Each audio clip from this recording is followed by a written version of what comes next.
नमस्कार, वैदिक क्लासेज में एक बार फिर से आपका स्वागत है। आज जो हमारी हिस्ट्री की लगातार जो क्लासें चल रही हैं, तो उसी की कड़ी को आगे बढ़ाते हुए अभी हम आगे पढ़ेंगे मौर्य साम्राज्य तक। हम यहाँ तक पढ़ चुके थे कि सिकंदर का आक्रमण होता है और वहाँ पर पोरस जो हैं वो पराजित होते हैं। उसके और दूसरा जो हमने पढ़ा मगध साम्राज्य में, तो वो हम पढ़ चुके थे नंद साम्राज्य के बारे में, और हम पढ़ चुके थे घनानंद के मृत्यु तक। यानी कि घनानंद को कौन मार रहेगा, यहाँ पर चंद्रगुप्त मौर्य के द्वारा क्या है, पराजित किया जाता है। और मगध में एक नए साम्राज्य की स्थापना होती है, मौर्य साम्राज्य की स्थापना, और जो भारत का स्वर्णिम साम्राज्य है मौर्य साम्राज्य। ठीक है, इसकी हम विस्तृत चर्चा करेंगे। और इसी विस्तृत चर्चा को देखते हुए हम सबसे पहले स्रोत पढ़ेंगे कि कहाँ किससे हमें जानकारी प्राप्त होती है कि मौर्य एक साम्राज्य था, उसमें कौन कौन से शासक होते हैं, कौन से शासक की क्या उपलब्धियां होती हैं।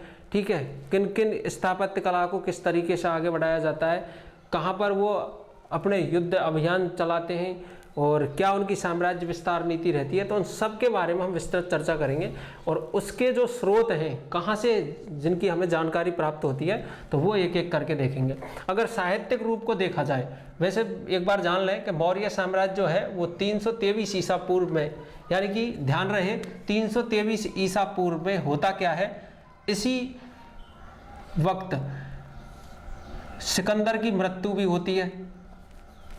ठीक है, 323 जो ईसा पूर्व है, इसी में तो सिकंदर की क्या होती है, मृत्यु होती है।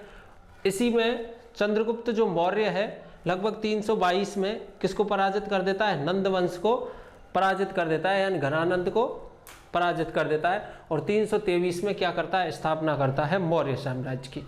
ठीक है, अब एक एक करके इसकी चर्चा करते हैं। सबसे पहले हमें साहित्यिक स्रोतों के बारे में जानना है कि कौन कौन से ऐसे साहित्य हैं, यानी कि लेख हैं जो जिनसे हमें ये प्राप्त होता है कि मौर्य साम्राज्य के बारे में विस्तृत चर्चा। सबसे पहले आता है अर्थशास्त्र। अर्थशास्त्र जो है ये कौटिल्य के द्वारा लिखित है। चाणक्य की हमने अलग से क्लास बनाई हुई है, उसके बारे में विस्तृत चर्चा की हुई है, तो आप वो पिछली क्लासों पर जाके देख सकते हैं।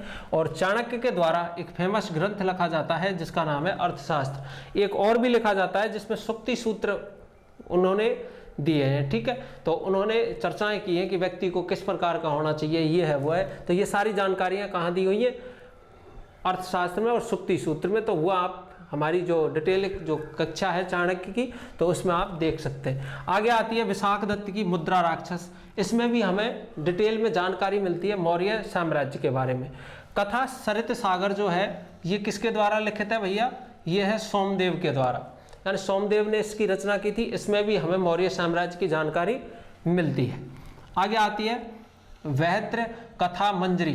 वहत्र जो कथा मंजरी है ये क्षेमेंद्र की है, सॉरी हेमचंद्र की नहीं, हेमचंद्र की अलग है, ये है क्षेमेंद्र की।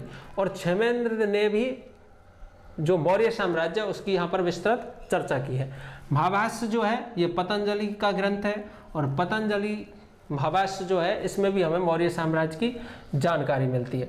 दिव्यदान, दीपवंश, महावंश और महाबोधि वंश, ये सभी क्या हैं भैया, बौद्ध ग्रंथ हैं, और इनमें हमें मौर्य साम्राज्य की विस्तृत जानकारी यहाँ से हमें प्राप्त होती है। इसी में सम्राट अशोक को कहीं पर शूद्र बोला जाता है, कहीं पर क्षत्रिय बोला जाता है, कहीं पर उसकी कई पत्नियां बता दी जाती हैं, कहीं पर उसकी कुछ पत्नियां बता दी। तो ये सारी चीज़ें हमें जो प्राप्त होती हैं वो इन सभी साहित्यिक स्रोतों से प्राप्त हो रही हैं। आगे जो है कल्पसूत्र। कल्पसूत्र जो है ये भद्रभाव द्वारा लिखित ग्रंथ है, और कौन किसका है, जैन का। ये जैन धर्म का ग्रंथ है, और ये किसने लिखा था, भद्रभाव के द्वारा। ठीक है, अगर आप लिखना चाहें तो मैं एक एक करके आपको बता दूं। अर्थशास्त्र जो है वो चाणक्य का है। ये मुद्रा राक्षस जो है विशाख दत्त का है, विशाख दत्त। मुद्रा राक्षस जो है विशाख दत्त का है। कथा सरित सागर जो है ये है सोमदेव की, और ये है क्षेमेंद्र की, क्षेमेंद्र की है। महाभाष्य जो है ये पतंजलि की है। पतंजलि की है महाभाष्य। इसके अलावा दिव्यदान, दीपवंश, महावंश और महाबोधि वंश ये सभी बौद्ध ग्रंथ हैं। इसके अलावा कल्पसूत्र जो है ये भद्रबाहु का है, जैन धर्म के ये जैन ग्रंथ है, ये हैं बौद्ध ग्रंथ। और ये है जैन ग्रंथ। ठीक है भाई, जैन ग्रंथ। इसमें जो कल्प सूत्र है ये भद्रबाहु के द्वारा, और परिशिष्ट जो परवन है ये है हेमचंद्र के द्वारा लिखित ग्रंथ है। इनमें विस्तृत चर्चा की गई है किसकी? मौर्य साम्राज्य के बारे में, जिसमें अशोक की जानकारी यहाँ से मिलती है, बिंदुसार की यहाँ से जानकारी हमें प्राप्त होती है, चंद्रगुप्त मौर्य की यहाँ से जानकारी प्राप्त होती है। और जैन ग्रंथों में ही चाणक्य को किस नाम से जाना गया है? विष्णुगुप्त और कौटिल्य के नाम से भी जाना गया है। ठीक है, तो ये सब जो ग्रंथ हैं, साहित्य जो स्रोत हैं, इनसे हमें विस्तृत जानकारी मिलती है मौर्य साम्राज्य की। अगर हम बात करें विदेशी जो इतिहासकार हैं या लेखक हैं, उनके द्वारा भी मौर्य साम्राज्य की विस्तृत जानकारी हमें प्राप्त होती है। और सबसे पहले इसमें नाम आता है स्ट्रैबो और जस्टिन का। स्ट्रैबो ये वो दो हैं। स्ट्रैबो ने जो चंद्रगुप्त है, चंद्रगुप्त का नाम सेंड्रोकोटस, यानी कि चंद्रगुप्त को क्या कहा है? सेंड्रोकोटस नाम से पुकारा है, सेंड्रोकोटस नाम से पुकारा है। जस्टिन ने भी इसको क्या कहा है? सेंड्रोकोटस कहा है।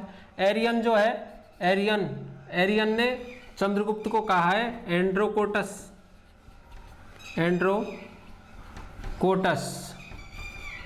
ठीक है। और फिकास ने इसको कहा है सेंड्रोकोटस, इस नाम से इनको जाना है। फ्लूटार्क ने भी इसको एंड्रोकोटस के नाम से जाना है।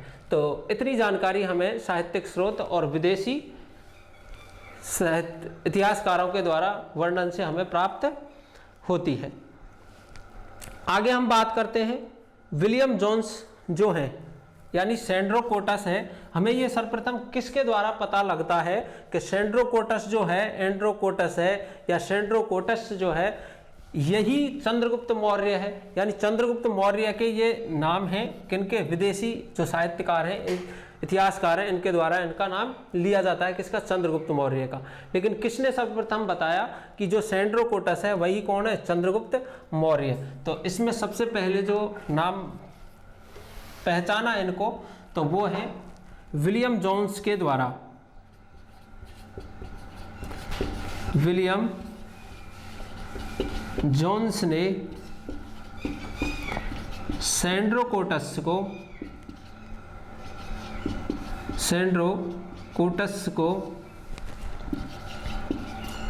चंद्रगुप्त मौर्य माना। चंद्रगुप्त मौर्य माना, यानी कि उन्होंने ही इनकी क्या है सर्वप्रथम पहचान की थी कि जो सेंड्रोकोटस है वो कौन है? चंद्रगुप्त मौर्य है। इसके अलावा और जो अन्य है पुरातत्व, जो पुरातत्व के जो कुछ साक्ष्य हैं उनके द्वारा भी हमें यहाँ पर स्रोत, जो पुरातत्व स्रोत हैं उनसे भी हमें मौर्य वंश की जानकारी जो है हमें प्राप्त होती है। तो एक एक करके इनको भी देख लेते हैं। पुरातात्विक स्रोत,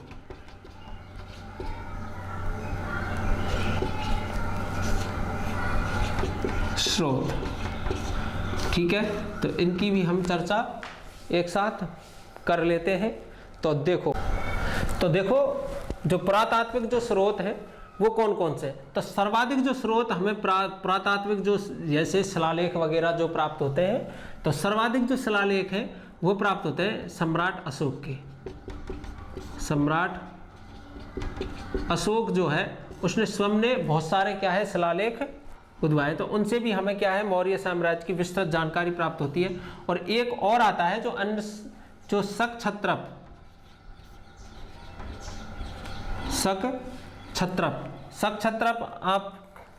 आप जानते हैं कि इन्होंने ही सर्वप्रथम किसकी छत्र प्रणाली धारण की थी, शकों के द्वारा ही धारण की गई थी। तो इनका एक शासक है रुद्रदमन, रुद्रदामन। इसका एक शिलालेख है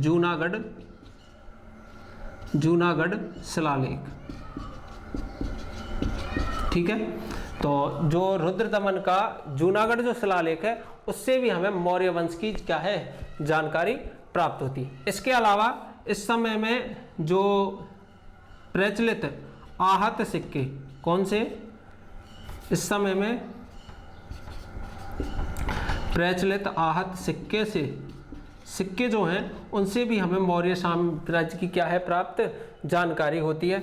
और एक होती है काली पॉलिश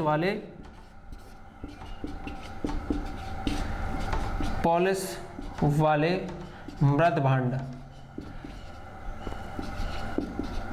यानी कि जो मिट्टी के जो बर्तन थे तो उनसे हमें ये पता चलता है कि वो मौर्य साम्राज्य के क्या थे, बर्तन थे।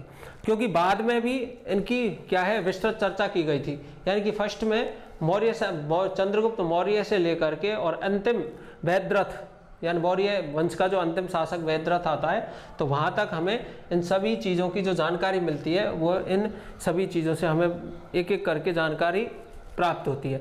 यानी कि एक तो जूनागढ़ शिलालेख है, ये भी इसकी विस्तृत चर्चा करता है। अगर पुरातत्व लेखों स्रोतों के अनुसार देखा जाए तो इसमें सम्राट अशोक के द्वारा सर्वाधिक जो शिलालेख लिखे गए उनसे सर्वाधिक हमें जानकारी प्राप्त होती है किसकी, मौर्य वंश की।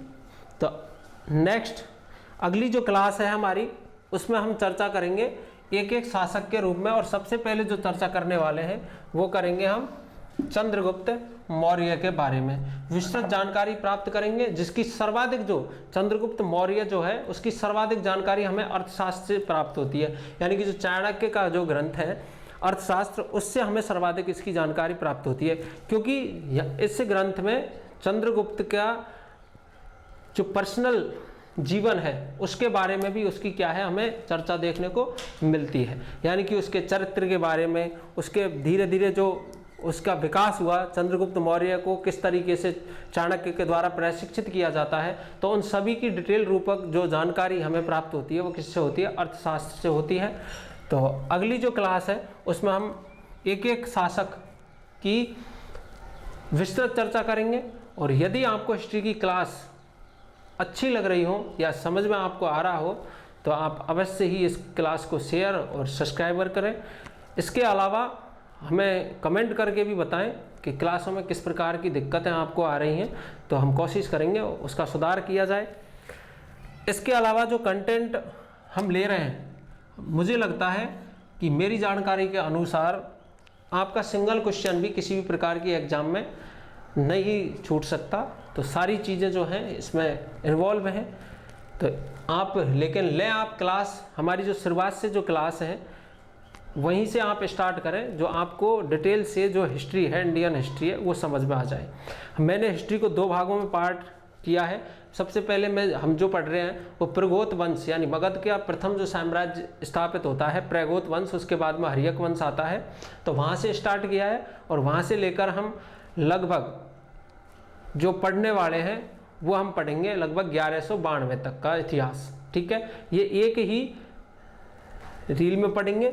इसके अलावा इससे पहले का जो एक और इतिहास पढ़ेंगे हम, प्रागैतिहासिक काल से लेकर के, और सिंधु घाटी सभ्यताएं हैं, ठीक है, वैदिक धर्म है, इसके अलावा उत्तर वैदिक धर्म है, वहाँ से लेकर और महाजनपद काल तक के समस्त जो हैं क्लास है उनको मैं अलग से बनाऊंगा एक साथ। इसके अलावा मध्यकालीन जो भारत है इतिहास है उसकी भी हमें क्लास अलग से बना दी जाएंगी। इसके अलावा जो आधुनिक इतिहास था अपने भारत का उसकी भी हमें अलग से क्लास, और रियासत काल की जो क्लासें होंगी वो भी अलग से होंगी अपनी, जो हमको डिटेल में समझ में आ जाए कि इतिहास किस तरीके से है, ठीक है। तो तब तक के लिए नमस्कार, धन्यवाद।